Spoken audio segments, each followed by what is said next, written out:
In the last video, I looked at sort of a minimum level of selfishness where no matter how giving and universal and selfless that we choose to be, there's always something a little bit special, it seems, about our little corner of the universe that leads us to put a little bit of special attention to it, just because we have the control and care over ourselves greater than anybody else, except possibly maybe children or someone in our care might approach that.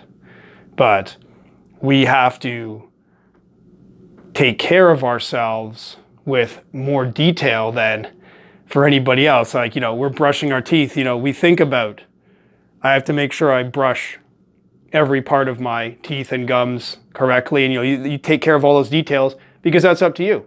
Nobody else is brushing your teeth for you, I would guess. So we don't think about somebody else, and as much as we care for that person, we don't, I'm assuming here, worry about the details of exactly how that person is brushing his or her teeth, because that's within that person's domain. It's a personal domain.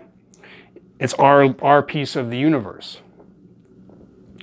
I mean, I can't even say anything in this topic without thinking of all these exceptions. I mean, you could be a dentist who's very conscientious dentist, and you want to make sure that somebody is brushing their teeth correctly. It could be a child that you're taking care of. And so this is just one example that there can be all kinds of exceptions to. The whole idea of care, maybe it is possible to care for somebody else with the same intensity that we care for ourselves.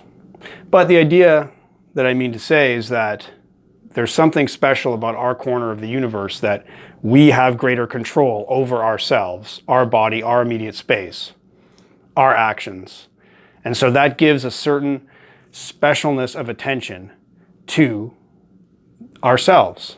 And that's maybe a minimum selfishness, a basic specialness that we have and we feel towards ourselves in some way that seems to be justified, even if we believe in total selflessness. So what does it mean to go too far in that direction? Because certainly it seems to be a much more common problem to be too selfish than to be not selfish enough or too selfless. There seem to be some different forces involved that lead to or are connected with being too selfish.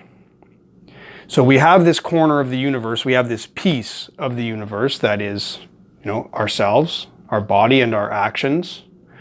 And that is a part of this whole connected system, the whole universe, all mixed together, all these different beings and things and all together. And we have this local piece of it.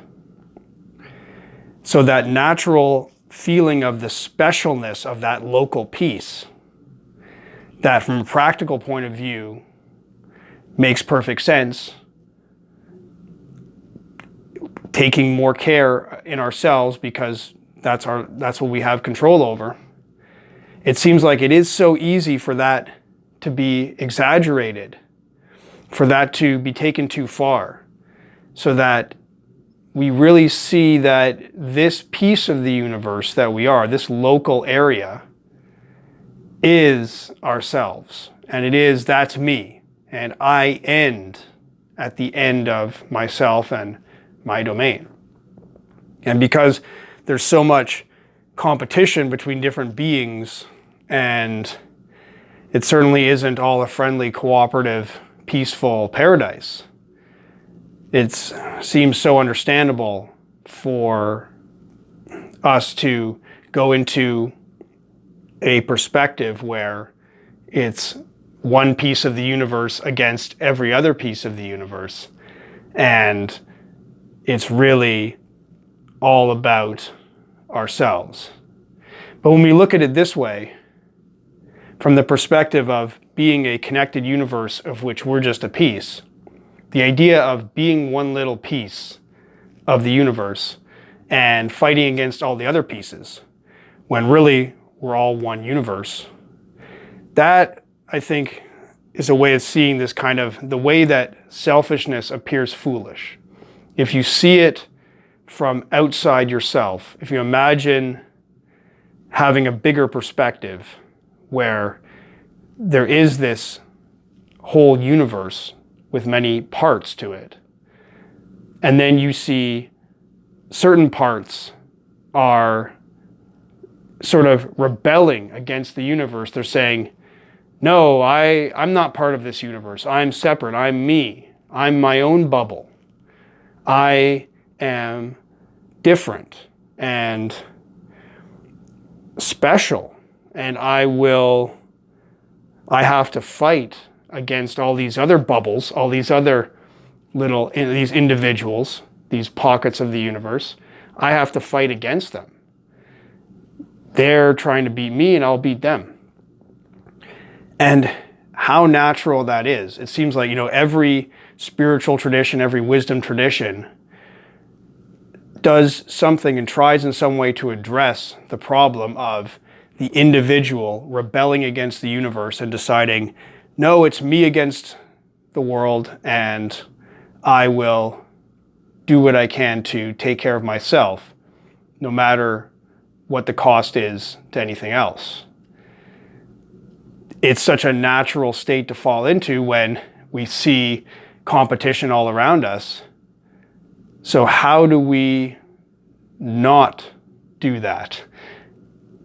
What makes it possible to see the universe as something other than a competition of individual versus individual, or maybe group versus group? How do we move past that view?